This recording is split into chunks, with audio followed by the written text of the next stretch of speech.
Hello everyone, मेरी हिंदी कहानियाँ में आप लोगों का स्वागत है। आज की कहानी है बेटी तेरी जगह तो ससुराल में है।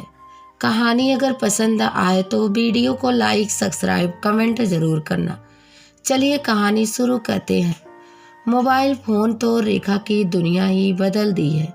बेटी से बात भी हो जाती है और अमेरिका दर्शन भी घर बैठे बिठाए हो जाता है। अमेरिका में क्या होता है रेखा को पूरी खबर रहती है। मोबाइल के कारण आस पड़ोस में धाक भी जम गई कि अमेरिका की ताज़ा से ताज़ा जानकारी रेखा के पास होती है। सर्दी का दिन था, कोहरा छाया हुआ था। खिड़की से बाहर देखकर ही शरीर में सर्दी की एक झुरझुरी सी तैर जाती थी। अभी थोड़ी देर पहले ही रिया से बात हुई थी। रिया 2 महीने बाद छुट्टी में भारत आ रही है। कुर्सी खींचकर आंखें मूंद प्रसन्न मुद्रा में रेखा रिया के बारे में सोच रही थी। कितनी चाहक रही थी भारत में आने के नाम से। अपनों से मिलने के लिए मोबाइल पर मिलना एक अलग बात है, साक्षात अपनों से मिलने की बात ही कुछ और होती है। विवाह के 5 वर्षों बाद रिया परिवार से मिलने भारत आएगी। 5 वर्षों में काफी कुछ बदल गया है। रिया भारत से गई अकेली थी, वापस 2 बच्चों के साथ आ रही है। परदेश की अपनी मजबूरी होती है, सुख दुख खुद अकेले ही सहना पड़ता है। इतने दिनों में बहुत कुछ बदल गया है। छोटे भाई की शादी हो गई, उसके भी 2 बच्चे हो गए। बड़े भाई का एक बच्चा था, एक और हो गया। नानी गुजर गई। जिस मकान में रहती थी उसको बेचकर दिल्ली में आशियाना बना लिया। पापा बीमार चल रहे हैं। दुकान अब दोनों भाई चलाते हैं। पापा तो कभी कभार ही दुकान पर जाते हैं।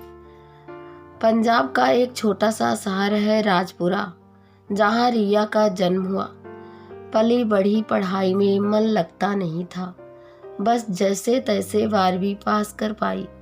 माँ बाप को चिंता विवाह की थी, घरेलू कामों में दक्ष थी, इसलिए बिना किसी खास कोशिश के राजपुरा से थोड़ी ही दूर मंडी गोविंदगढ़ में एक मध्यवर्गीय परिवार के बड़े लड़के महेश के साथ रिश्ता संपन्न हुआ।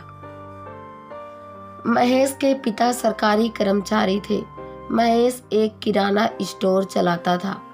रेखा रिया के विवाह से काफी खुश थी कि लड़की आंखों के सामने है। राजपुरा और मंडी की दूरी 1 घंटे की थी। जब दिल चाहा मिल लिए, लेकिन यह खुशी मुश्किल से 5 महीने भी नहीं चल सकी। एक दिन सड़क दुर्घटना में महेश की मौत हो गई। रिया का सुहाग मिट गया, वह विधवा हो गई। उस पर दुखों का पहाड़ टूट गया। सास के तानों से तंग और व्यवहार से दुखी बेटी को रेखा अपने घर ले आई। आखिर कितने दिन तक ब्याहता पुत्री को घर में रखे, चाहे विधवा ही सही। ब्याहता का स्थान तो ससुराल में है। एक दिन रेखा ने रिया से कहा, बेटी तेरी जगह तो ससुराल में है। आखिर कितने दिन माँ के पास रहेगी? माँ, वहाँ मैं कैसे रहूँगी? रहना तो पड़ेगा बेटी, दुनिया की रीत ही यही है। रेखा ने रिया को समझाया। माँ, आप तो मेरी सास के तानों और व्यवहार से परिचित है, मैं वहाँ रह नहीं सकूंगी। रिया ने अपनी असमर्थता जाहिर की। दिल पर पत्थर तो रखना ही पड़ेगा। दुनियादारी भी तो कोई चीज है। माँ, दुनियादारी तो यह भी कहती है कि बेटे की मृत्यु के बाद बहू को पूरा हक और सम्मान देना चाहिए। किसी भी ग्रंथ में यह नहीं लिखा कि बेटे की मौत के बाद बहू को घर से थके मार कर निकाल दिया जाए। कहते कहते रिया की आंखें भर आई। फिर भी कुछ रिश्तेदारों के साथ रिया ससुराल पहुंची तो सास ने घर के अंदर ही नहीं घुसने दिया। घर के बाहर अकेली सास 10 रिश्तेदारों पर हावी थी। रिया घर के अंदर नहीं घुस सकती। कड़कती आवाज में सास ने कहा, यह आपकी बहू है। रेखा ने विनती की, बेटा मर गया, बहू भी मर गई। सास की आवाज में कठोरता अधिक हो गई। रिया के पिता ने महेश के पिता से बात करने की विनती की। जो बात करनी है मुझसे करो, मेरा फैसला न मानने की हिम्मत कोई नहीं कर सकता। महेश के पिता केवल मूकदर्शक बने रहे। यह देख सुनकर सारे रिश्तेदारों ने रिया के माँ बाप को समझाया कि लड़की को ससुराल में रखने का मतलब है कि लड़की को मौत के हवाले करना। गर्भवती लड़की को मायके में रखना ही ठीक होगा। थका हार कर रिया मायके आ गई। जवान दामाद की मृत्यु के बाद गर्भवती लड़की की दशा ने रिया के पिता को समय से पहले ही बूढ़ा कर दिया। रिया क्या कहे और क्या करे, वह तो अपने बच्चे के जन्म का इंतजार करने लगी। समय पर रिया ने एक खूबसूरत बेटे को जन्म दिया। एक खिलौना पाकर रिया अपना दुख भूल गई, लेकिन यह सुख केवल कुछ पलों तक ही सीमित रहा। पोते के जन्म की खबर सुनकर रिया की सास पोते पर अपना अधिकार जताने पहुंच गई। रिया ने अपने बच्चे को सौंपने से मना कर दिया। आपने तो मुझे महेश की मृत्यु के बाद घर से बाहर कर दिया था। अब मैं अपने बच्चे को अपने से जुदा नहीं करूंगी। रिया ने दो टूक जवाब दे दिया। महेश की माँ से कोई पहले जीत ना सका तो अब भी किसी को कोई आस नहीं रखनी चाहिए थी। शोर मचाकर अधिकार जताया, मेरा पोता है, कोई मुझसे मेरे पोते को जुदा नहीं कर सकता। उसकी जगह मेरे घर में है। जब मेरे गर्भ में आपका पोता पल रहा था तब आपको अधिकार याद नहीं आया? तब मैं सबसे बड़ी दुश्मन थी। बिरादरी के सामने आपने घर में नहीं घुसने दिया था। अब किस मुंह से हक जता रही है? मैं आपकी तरह निठुर नहीं हूँ कि धक्के मारकर बेइज्जत करूँ, लेकिन ना तो मैं आपके साथ जाऊंगी और ना ही अपने बच्चे को जाने दूंगी। रिया ने जवाब दिया। रिया की सास भी हार मानने को तैयार नहीं थी। उसने पुलिस का सहारा लिया। कानूनी रूप से तो बहू और पोते का स्थान मरणोपरांत भी पति के घर में ही है। पुलिस के कहने पर भी रिया ने सास के साथ जाने से मना कर दिया। कुछ बड़े बूढ़ों ने सुझाया कि रिया को मायके में ही रहना चाहिए और बच्चे को उसकी सास को सौंप दिया जाए। उनका तर्क यह था कि बच्चे के साथ रिया का दूसरा विवाह करना मुश्किल होगा। यदि उसकी सास बच्चे को पाकर खुश है तो यह रिया के भविष्य के लिए सही है। दूसरे विवाह की सारी अड़चनें अपने आप दूर हो जाएगी। रिया बच्चे को छोड़ने को तैयार नहीं थी।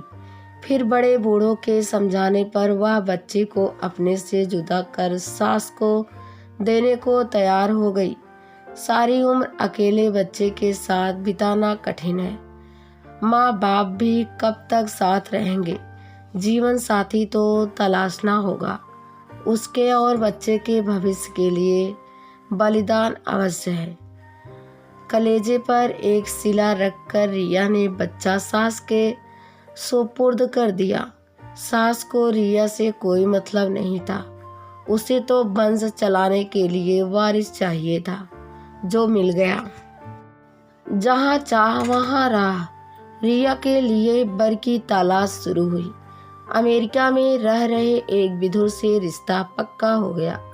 परिवार के फैसले को मानते हुए 7 फेरे लेकर पति रवि के साथ नई गृहस्थी निभाने 7 समंदर पार चली गई।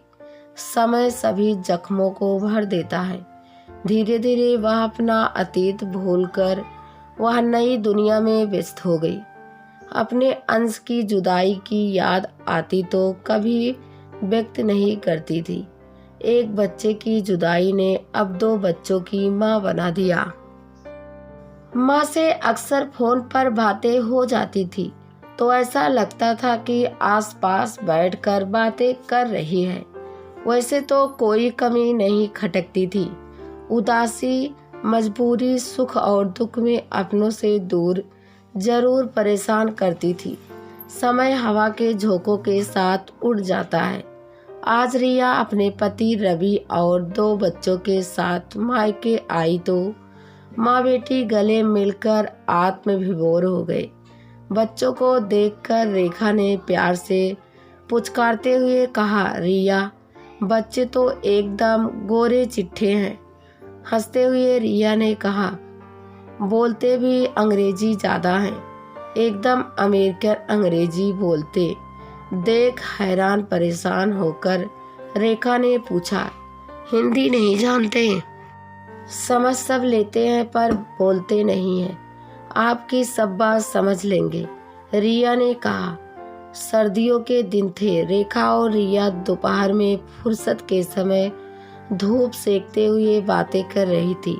बातों बातों में रिया ने माँ से महेश की माँ अर्थात अपनी पहली सास और अपने बच्चे के बारे में पूछा तो रेखा अचंभे में आ गई। फिर कुछ क्षण रुक कर बोली, बेटे, क्या तू अभी भी उसके बारे में सोचती है? क्या करूँ माँ, अपने कोख से जन्मे बच्चे की याद कभी कभी आ ही जाती है। इंसान अतीत को कितना ही भुलाने की कोशिश करे, यादें पीछा नहीं छोड़ती हैं। तो खुद ही सोच, अगर तू बच्चे को पालती तो क्या तेरी शादी रवि से हो सकती थी? क्या यह सब तुझे मिलता? आज जो तेरे पास है वह तो ठीक है माँ। फिर भी कुछ कहने से पहले रेखा ने रिया को बीच में ही टोकते हुए कहा, जो तेरे मन में है मन में ही रख, अतीत भूल जा। यदि भूल नहीं सकती तो कभी भी किसी के आगे जबान पर ये बातें मत लाना। लोगों के कान बड़े पतले होते हैं, किसी का सुख कोई देख नहीं सकता है। तभी फोन की घंटी बजी और बातों का सिलसिला रुक गया। रवि ने बात की। रवि ने शाम को सिनेमा देखकर बाहर होटल में डिनर का कार्यक्रम तय किया था। रिया अपनी सफल गृहस्थी को अपने हाथों में रख। रवि ने सब जानते हुए तुझे अपनाया था। कोई ऐसी बात जबान पर मत ला जिससे कोई जरा सी भी दरार आए। शाम को सिनेमा देख और पुरानी बातों को भूल जा। जितनी खुश तू आज है बच्चे को रख कर नहीं होती। भूल जा रिया, भूल जा। माँ की बात पल्ले बांध कर शाम को रिया ने परिवार के साथ सिनेमा देखा। 2 महीने कैसे बीते रेखा को पता ही नहीं चला। आज रिया सह परिवार अमेरिका वापस जा रही है। एयरपोर्ट पर बेटी को विदा करते समय रेखा की आंखें नम हो गई। माँ को उदास देखकर रिया बोली, यह क्या, बच्चों जैसी रो रही हो? मोबाइल पर हमेशा हम साथ ही तो रहते हैं। बातें तो होंगी ही तुमसे, बात ना करूँ तो मन फिर भी तो नहीं होता। रेखा को लगा जैसे फोन रिश्तों के फासलों के बीच एक पुल है। रिया का चेहरा उसकी छलछलाई आंखों में तैरता रह गया।